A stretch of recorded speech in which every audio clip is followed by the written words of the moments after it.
उत्तर पश्चिम सब zonal bureau, इस सब जोनल कमेटी के द्वारा जारी प्रेस नोट है, जिसको इनके ब्यूरो जो हैं, जोनल ब्यूरो जो हैं, रुपेश इस नाम से जारी किया गया है, भारतीय कम्युनिस्ट पार्टी माओवादी इनके द्वारा। मैंने कहीं इसको थोड़ा पता भी किया तो ये ठीक है, उन्हीं लोगों के द्वारा जारी किया हुआ पत्र है, पहला। दूसरा ये है कि इसमें एक बात कही गई है जो मैं विशेष रूप से आप सभी के माध्यम से इस विषय को पहुंचाना भी चाहता हूं, और आप लोगों के माध्यम से विषय पहुंचे भी हैं, क्योंकि जो लाइन मैंने हर बार कही वो लाइन इस पत्र में उल्लेखित है कि इस बस आंदोलन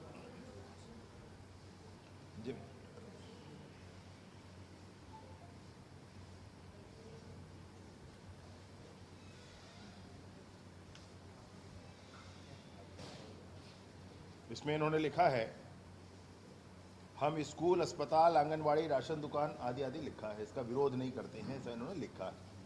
तो यह लाइन जो बार बार विषय रखा गया सबके बीच में कि उन गाँवों में 30 साल के बच्चे ने टीवी आज तक क्यों नहीं देखा, उन गाँवों में आज तक स्कूल, अस्पताल, आंगनवाड़ी, बिजली, पानी, सड़क, मोबाइल के टावर, खेती के बीज, सिंचाई की सुविधाएं क्यों नहीं पहुंची, इन सारे विषयों को इसमें उल्लेखित किया गया है। ये महत्वपूर्ण है विषय। दूसरा मैं आपसे ये कहना चाहता हूँ कि इन्होंने एक बात और कही है कि सरकार और माओवादियों के बीच में शांति वार्ता के लिए बनी समिति के साथियों से हम अपील कर रहे हैं कि इस प्रक्रिया को आगे लाएं, ऐसा इन्होंने लिखा है। तो ये कौन सी समिति है, ये कौन सी समिति है, स्पष्टता होनी चाहिए। हमने कोई, हमारे माननीय विष्णुदेव साय जी की सरकार का बड़ा स्पष्ट ये भाव है, न सरकार समिति बनाएगी, न प्रतिनिधि नियुक्त करेगी, क्योंकि ऐसी सरकारों ने 100 बार किए हैं और असफल हुए हैं, और इसलिए बड़ी स्पष्टता है। बस्तर के गांवों तक विकास के मार्ग प्रशस्त हों, इस पर सरकार प्रतिबद्ध है, दृढ़ता के साथ इस काम को किया ही जाएगा। और अब समिति कोई सरकार नहीं बनाएगी, सरकार किसी को प्रतिनिधि नियुक्त नहीं करेगी। सदन में भी मुझसे विपक्ष ने पूछा था तो वहाँ भी मैंने स्पष्टता की थी कि इसमें हम कोई समिति नहीं बनाएंगे, हम किसी को नहीं भेजेंगे। चर्चा करना है, सरकार तैयार है, आप जरूर भेजें, हम बात करने के लिए तैयार हैं, और अच्छी रिहेबिलिटेशन पॉलिसी के साथ तैयार है। तो आप जब बताएंगे तो उस पर बात हो जाएगी। तो इन्होंने लिखा है किसी समिति के संदर्भ में, तो वह समिति कौन है मेरी जानकारी में नहीं है। अगर ऐसी कोई समिति है तो मैं उनके सुरक्षा की पूरा आश्वासन देता हूं, आए, बैठे, चर्चा करें, पहली बात। और दूसरी महत्वपूर्ण बात जो मैं आपके माध्यम से कहना चाहता हूं, इन्हें इसको लिखने वालों ने कहा है कि हम ऊपर बात कर रहे हैं, उनसे बात करने में समय लगता है, ये है वो, तो इस किस्म की बातें। मेरा विनम्र निवेदन है, माननीय अमित शाह जी ने बस्तर ओलंपिक में, वो वीडियो क्लिप आप ले लेना भैया, मुझसे उन्होंने कहा था कि मैं करबद्ध निवेदन करता हूं मुख्य धारा में आए। अभी बस्तर पंडुम में भी उन्होंने कहा कि मैं विनती करता हूं मुख्य धारा में आए। माननीय विष्णुदेव साय जी ने कई बार कहा है, निवेदन है, विनती है, मुख्य धारा में आए, गांव के विकास के मार्ग को प्रशस्त करें, गांव में रहने वाले लोगों को आज़ाद करें। मैंने तो बार बार निवेदन किया है, ये कह करके कि आप मुख्य धारा में आए, पूर्ण सुरक्षा के साथ आए। हमारी नई रिहेबिलिटेशन पॉलिसी में, फिर आपसे एक बात कहना, नई रिहेबिलिटेशन पॉलिसी में यह प्रावधान है, आपको मैंने भेजा हुआ है, इसका नोटिफिकेशन वाला कॉपी भेजा हुआ है, PDF। इसमें प्रावधान है कि कोई सरेंडर करेंगे, सरेंडर करके सरकार के साथ चलेंगे इस अभियान में, तो उनके खिलाफ जो प्रकरण है उस पर कार्यवाही नहीं की जाएगी और समय से उसको वापस भी लिया जाएगा। और अब जो पुराने प्रकरण वाले हैं, जिनके 5-5, 6-6 साल हो चुके हैं, अब कोई परेशानी नहीं है, सरकार के इस अभियान के साथ है, उनके प्रकरणों को वापस भी हम लेंगे। माननीय मुख्यमंत्री जी का इसमें स्पष्ट भाव है कि उन प्रकरणों को वापस लिया जाएगा, तो वापस लेने की प्रक्रिया पर भी हम आगे बढ़ेंगे।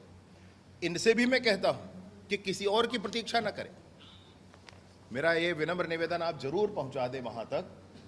शुरू से ही मेरी पहली वीडियो से निकाल कर आप देख लें, आज तक मैंने बार बार कहा है कि कोई एक व्यक्ति भी चर्चा को तैयार हो तो हम उनके साथ भी तैयार हैं। कोई बड़ी टीम, कोई बड़ा लीडर वूडर कोई मामला नहीं है भाई। एक व्यक्ति कहता है कि भाई मुझे सरेंडर करना है, हम चर्चा करना चाहते हैं, हम तैयार हैं। दो व्यक्ति कहते हैं तो भी हम तैयार हैं। कोई छोटा समूह चर्चा के लिए कहते हैं तो भी हम तैयार हैं। कोई बड़ा समूह कहते हैं तो भी हम तैयार हैं। और विनती तो ऐसी है कि असम ने ऐसा प्रमाण प्रस्तुत किया हुआ है।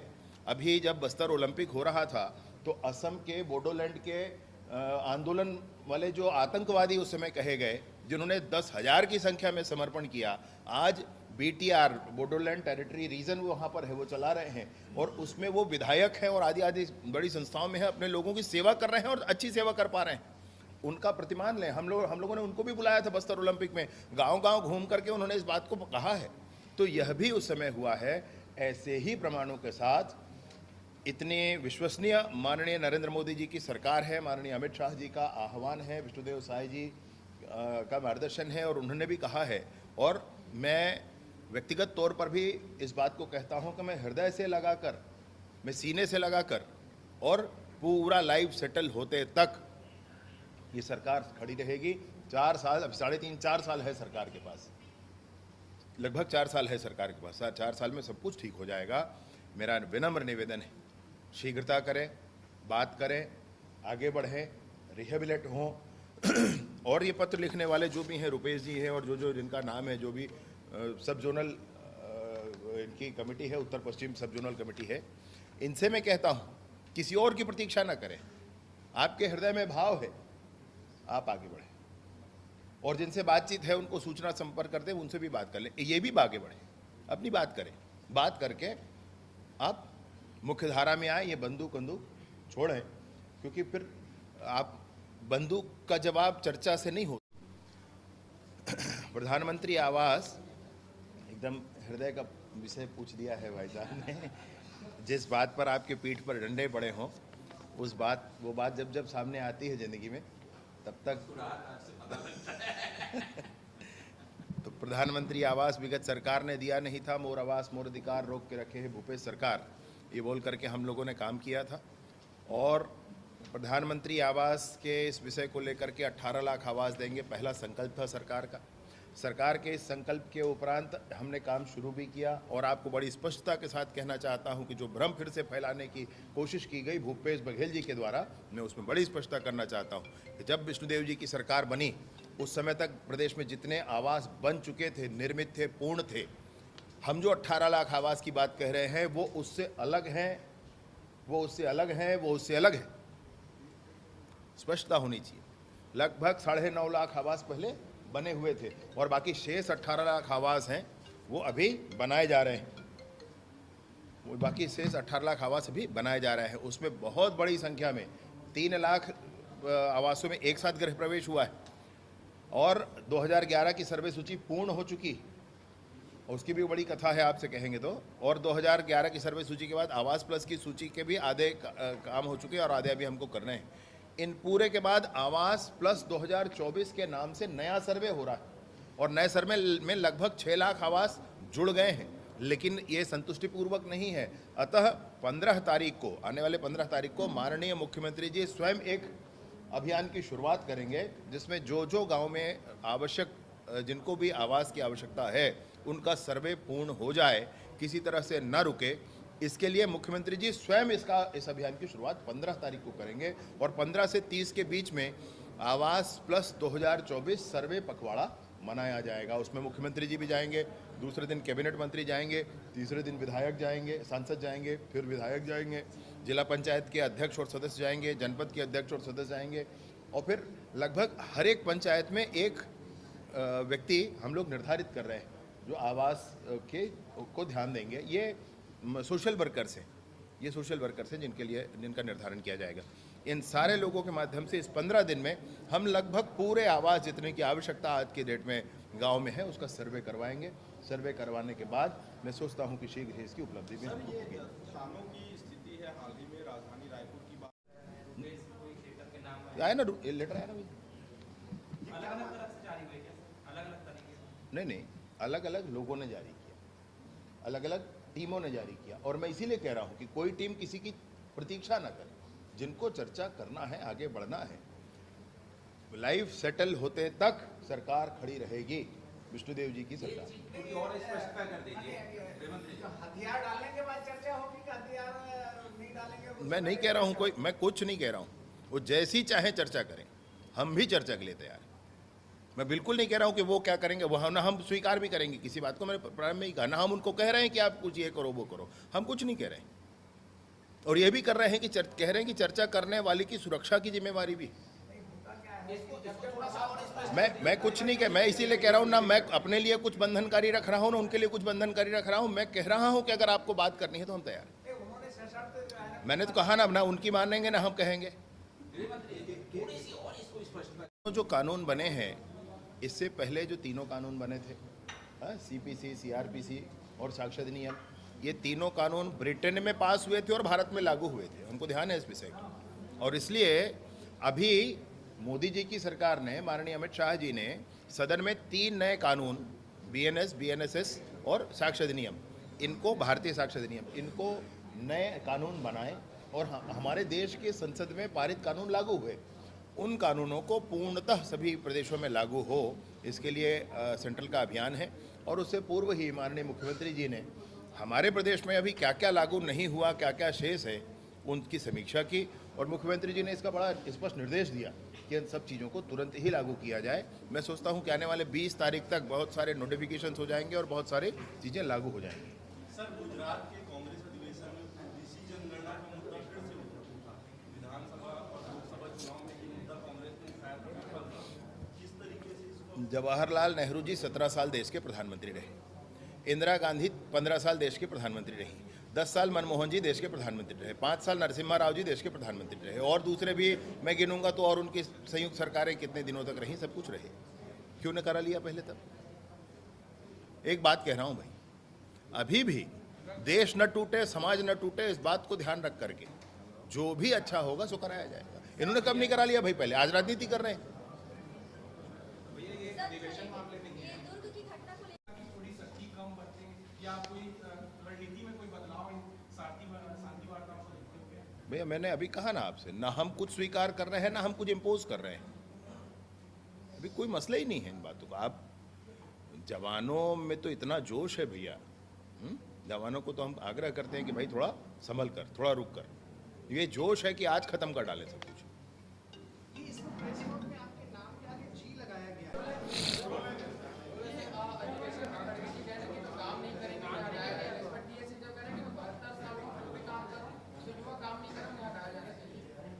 हाँ, राहुल गांधी जी को हटाना पड़ेगा इनको। काम के मामले में तो वो शून्यता है उनका, और ऐसे और अनेक लोग भी हैं भाई जो गलत काम करते हैं, उनको भी हटाया जाएगा शायद, मैं जो सुनता हूँ। ये गलत काम करने वालों में छत्तीसगढ़ से कौन-कौन से हैं? मैं अब बता सर, ये जो सुप्रीम कोर्ट है उन्होंने भी आदेश दिया है, परियोजना है उसके हम खिलाफ थे, तो सर ये अब कैसे मनाया जाएगा? ये खुद मानने के लिए तैयार? ये माओवादी है ना, पहले जाकर चीन में हिसाब लगा कर आए। चीन में हिसाब लगा कर आए भाई। यहाँ तो लोकतंत्र है भाई, यहाँ तो ग्राम पंचायत का प्रस्ताव नहीं होता तो खदानें नहीं खुल सकती। जहाँ पर भारत है, भारत में आपको ध्यान है कि अगर जनता का विरोध होता है तो वहाँ पर खदान नहीं खुल सकती और वहाँ पर ये नहीं, इंडस्ट्रीज नहीं लग सकती। चीन में जाकर देखें। और दूसरा ये है कि इस तरह से भ्रम फैलाने वाले चाहे वो हों, चाहे वो विपक्ष के लोग हों, उनको समझना पड़ेगा भाई। कोई ये कहता है कि फलाना को देना है, ठिकाना को देना है, इसलिए हटा दे रहे हैं, तो आप इसीलिए नहीं हटाए थे क्या आज तक? या आप ये कहना चाहते हो कि आपने इसीलिए कुछ नहीं किया क्योंकि ये सुरक्षित रहे? तो कर लो पूरा देश सुरक्षित, अपने घर को भी कर लो भाई सुरक्षित। फिर आप हैं? ये क्या है, डेटा अलग-अलग तरीके से जारी हो रहे हैं। आपने कहा कि 3 है, लेकिन तय सीमा के साथ में उस पर काम करके उसे अब उसे पास करना होगा। नहीं, ठीक है, न्यायालयीन प्रक्रिया है और माननीय सुप्रीम कोर्ट ने, उच्चतम न्यायालय ने जो कहा है वो देश की भलाई का ही विषय है। ये और अधिवेशन से ये जुड़ा मामला है, छत्तीसगढ़ मॉडल जो बार बार चर्चा का विषय था कांग्रेस के समय में, उस मॉडल को अधिवेशन में पेश किया गया है। इसे क्या कहते हैं? छत्तीसगढ़ में जो कांग्रेस का अधिवेशन हुआ था, अगर इस मॉडल को वहाँ प्रस्तुत कर रहे हैं तो मैं सोचता हूँ कि कांग्रेस के एक अधिवेशन जो छत्तीसगढ़ में हुआ, जिसमें माताओं बहनों के विषय पर बड़े विवाद हुए, उनका अपमान हुआ, और दूसरा अधिवेशन हो रहा है तब तक निराकरण नहीं हुआ है उस विषय का, तो क्या यही मॉडल वहाँ प्रस्तुत किया जा रहा है? एक आखिरी, ये टीएसी मतलब और